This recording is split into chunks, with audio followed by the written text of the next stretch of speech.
Friend geometry के YouTube channel आपका स्वागत है। लेव वाइगोत्स्की, जीन पियाजे और कोहलबर्ग, यह तीन आपके बहुत ही इम्पॉर्टेंट चैप्टर हैं और हर एक एग्जाम में पूछा जाता है।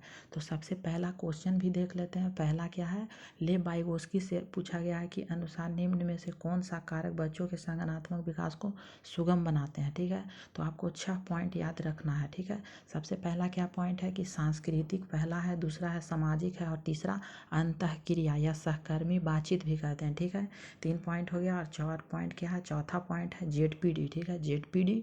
और पांचवा क्या है, स्के फोल्डिंग है। ठीक है, और छठा क्या है, छठा है आपका ले व क्या होता है मीन्स विचार। ठीक है, दूसरा नंबर पर क्या आता है, विचार। ठीक है, तो पहले क्या आया वाइगोत्स्की के अनुसार, पहले आया भाषा, उसके बाद व मीन्स विचार दूसरा नंबर पर है। ठीक है, तो पहले भाषा वाइगोत्स्की ने दिए, उसके बाद विचार दिए हैं। ठीक है, और जीन पियाजे इसी का उल्टा है। ठीक है, तो इन दोनों फर्स्ट और सेकंड ऑप्शन सही है और संतुलन और पुरस्कार ये दोनों गलत है। ठीक है, तो यह प्रश्न पूछा गया था।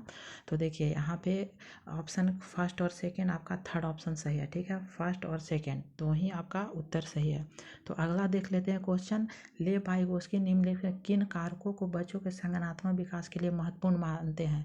तो हमने अभी बताया क्या, सांस्कृतिक हमने बताया और भाषा। ठीक है, पहले क्या, ले व दूसरे नंबर पर, विचार दूसरे नंबर पर, तो पहले भाषा है। तो देखिए भाषा भी है और सांस्कृतिक भी है, मीन्स इन दोनों सही है। ठीक है, तो तीसरा ऑप्शन भी देख लेते हैं, स्कीमा का गठन व उसमें बदलाव। तो स्कीमा का यह किस में आता है, तो यह जीन पियाजे में कुछ इंपॉर्टेंट पॉइंट है। ठीक है, जिसमें से स्कीमा भी एक इम्पॉर्टेंट पॉइंट है। और उद्दीपन प्रक्रिया संबंध का निर्माण, यह उद्दीपन स्किनर का है। ठीक है, तो इन दोनों का ऑप्शन कट गया। ठीक है, मीन्स फर्स्ट और सेकंड इसका भी आंसर सही है, तो फर्स्ट और सेकंड आपका सही हो जाएगा। ठीक है, अब अगला देख लेते हैं। अगला है कि लेव वाइगोत्स्की का सामाजिक शास्त्रीय सिद्धांत शिक्षण अधिगम के किस पर बल देता है। ठीक है, किस पर, तो हमने अभी बताया अंतःक्रिया या इसी को सहकर्मी बातचीत भी कहते हैं। और पाठ हमने बताया जेडपीडी। ठीक है, जेडपीडी भी लेव वाइगोत्स्की का ही है। ठीक है, तो यह थर्ड ऑप्शन सही है। बाकी पुरस्कार और सजा बिल्कुल गलत, वेदन तथा प्रत्यास्मरण बिल्कुल गलत, और समरूपों तथा कलन विधि आएगा नहीं। ठीक है, कलन विधि का प्रयोग। ठीक है, तो यहाँ पे आपका थर्ड ऑप्शन लेव वाइगोत्स्की के अनुसार ठीक हुआ है। ठीक है, लेव वाइगोत्स्की के अनुसार अंतःक्रिया और सहकर्मी बातचीत और पाठ है। ठीक है, अगला देखते हैं। अगला जीन पियाजे से पूछा गया, तो जीन पियाजे का आपको 10 इम्पॉर्टेंट पॉइंट भी है। ठीक है, जीन पियाजे का आपका कहते हैं कि बच्चा एक नन्हा वैज्ञानिक होता है, सबसे पहला पॉइंट ही है। ठीक है, जीन पियाजे के अनुसार कि बच्चा एक नन्हा वैज्ञानिक होता है, वह अपने से खुद ज्ञान का सृजन करता है। ठीक है, तो यहाँ पूछा गया कि जीन पियाजे के संज्ञानात्मक विकास के अनुसार बच्चे संरक्षण, देखिए पूछा है संरक्षण किस अवस्था में कर पाते हैं। संरक्षण का मतलब क्या होता है कि आप ब को अगर बालक के सामने क बना दिया। ठीक है, ब को क बना दिया, अगर हमने ब को मिटा दिया। ठीक है, और बच्चा से पूछें कि ब कहाँ गया, अगर वह ब बता दिया कि ब यहाँ है, ठीक है, लिख कर बता दिया कि ब यहाँ है, तो समझ जाइए कि वह संरक्षण है। तो यह कब आएगा, तो यह आपका आएगा मूर्त संक्रियात्मक में। ठीक है, मूर्त संक्रियात्मक में संरक्षण बच्चे में आ जाता है। ठीक है, लेकिन संवेदीय पेशीय अवस्था किसको कहते हैं, तो यह चलता है कितना, 0 से 2 वर्ष के लिए। ठीक है, और पूर्व संक्रियात्मक 2 से 7 वर्ष के लिए। ठीक है, और मूर्त संक्रियात्मक 7 से 11 के लिए है, और इसी में संरक्षण आ जाता है बच्चे में। ठीक है, और अमूर्त है 11 से लेकर के 14 या 15 वर्ष के लिए होता है। ठीक है, इसमें अमूर्त होता है। मूर्त मीन्स क्या होता है, मूर्त मीन्स बच्चे को जो वो वस्तु है वह दिखाई देना चाहिए, तब वह सोच सकता है। ठीक है, तो उसे मूर्त कहा जाता है। और अमूर्त क्या है कि बिना आपका वस्तु के, बिना वस्तु दिखाए हुए भी वह सोच सकता है। ठीक है, लेकिन वह है प्रारंभिक सोच है, वह अब प्रारंभ हो जाता है मूर्त में। ठीक है, अब अगला क्वेश्चन देख लेते हैं कि अप्सा आलू की एक चिप्स को देखते हुए कहती है तितली है। ठीक है, वो अप्सा लड़की का नाम है, आलू का एक चिप्स है। ठीक है, आलू यह है और उसका एक चिप्स है, उसको देखकर यह कहती है कि यह तितली है। तो यह जीन पियाजे के अनुसार यह प्रतीकात्मक विचार किस अवस्था में विशेषता है? तो देखिए यहाँ पे आपका क्या है, तो यहाँ पे आपका पूर्व संक्रियात्मक है, ठीक है। पूर्व संक्रियात्मक का है का मतलब क्या है कि बच्चे में अभी 2 से 7 वर्ष के लिए ही होता है, उसमें संरक्षण की अवस्था नहीं आ पाता है, ठीक है। सोच विचार का संरक्षण करने की जो सोच और विचार का है वह पूर्व संक्रियात्मक में नहीं आता है, ठीक है। इसी कारण बच्चे ने क्या सोचा कि आलू का एक चिप्स है उसे कहते हैं कि तितली है, ठीक है। तो यह आपका पूर्व संक्रियात्मक अवस्था में आता है। अगला क्या है, तो अगला देख लीजिए। अगला है बहुत ही अच्छा क्वेश्चन है कि किस स्तर पर बच्चे में अपने पास की दुनिया के बारे में जीवादी दृष्टिकोण होते हैं और वे मानते हैं कि पेड़ पेड़ पेड़ पेड़ पौधे और चलते हुए बादलों को लुढ़कते पत्थरों की मंशा और इरादे को हो सकते हैं। तो यह किसका आपका ऑप्शन है? तो पहला क्या है कि संवेदीय चालक अवस्था है, दूसरा क्या है पूर्व संक्रियात्मक, ठीक है। दूसरा है पूर्व संक्रियात्मक अवस्था है, तीसरा है मूर्त संक्रियात्मक अवस्था है, चौथा है अमूर्त संक्रियात्मक अवस्था। तो देखिए इसमें कहा गया क्या कि बच्चा है वह जीवात्मी दृष्टिकोण होता है और वे मानते हैं कि पेड़ पौधे और चलते हुए बादल और लुढ़कते पत्थरों की मानसा और इरादे हो सकते हैं, ठीक है। इसमें अभी सोच नहीं आया, ठीक है। मीन्स यह पूर्व संक्रियात्मक की अवस्था है। पूर्व संक्रियात्मक की अवस्था में 2 से 7 वर्ष में आता है, ठीक है।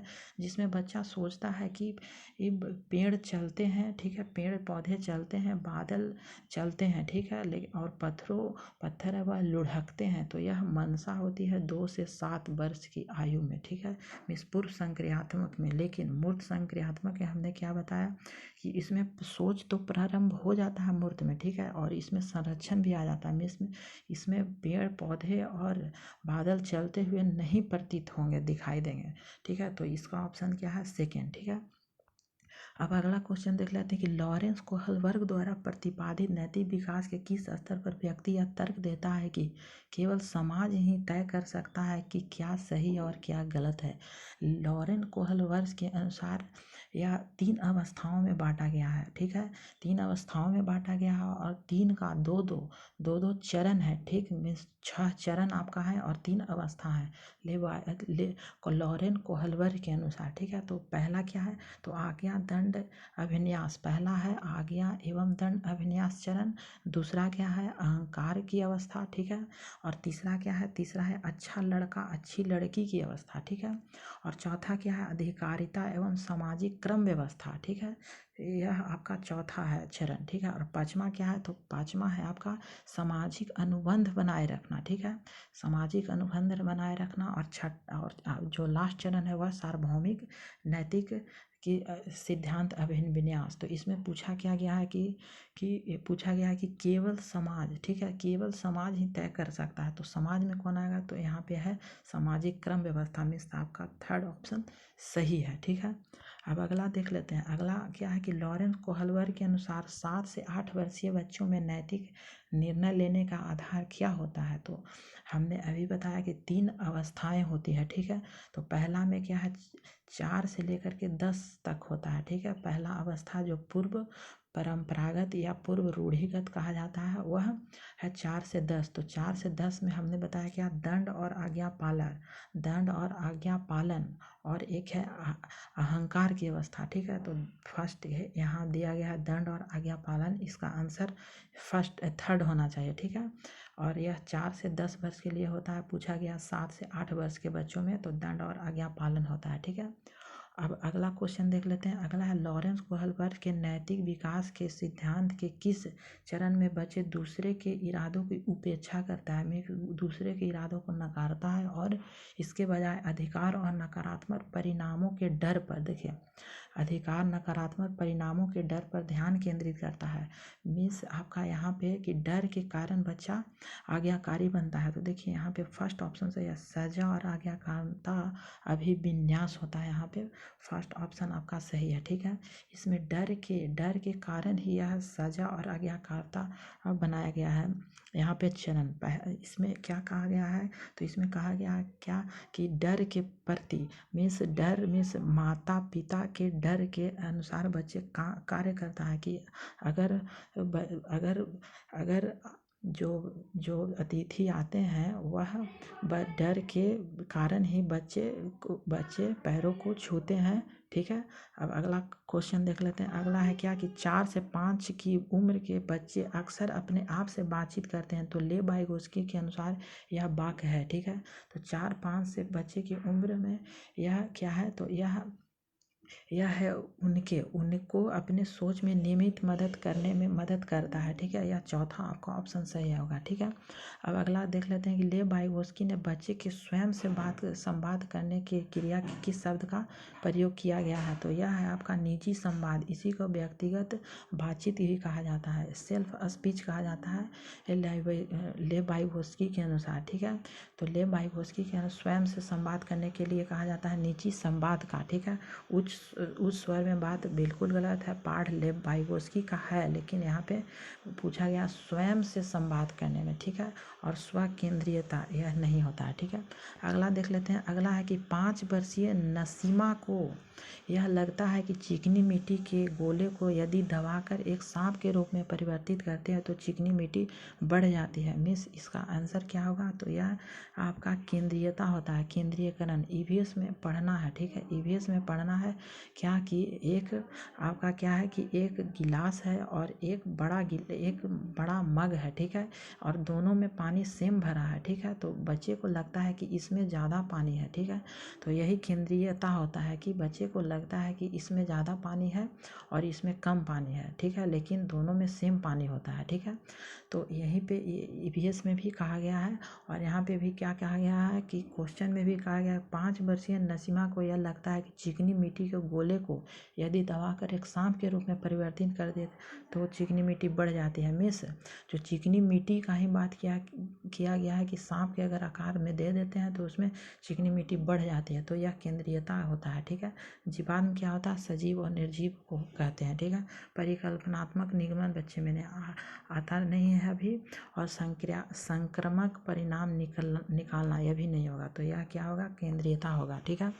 अगला क्वेश्चन, पियाजे के सिद्धांत में वह प्रक्रिया जिसमें एक बच्चा नए अनुभवों को बोध कराने के लिए अपनी स्कीमा को रूपांतरित और संशोधित करता है, क्या कहलाती है, तो यह समायोजन कहलाता है। ठीक है।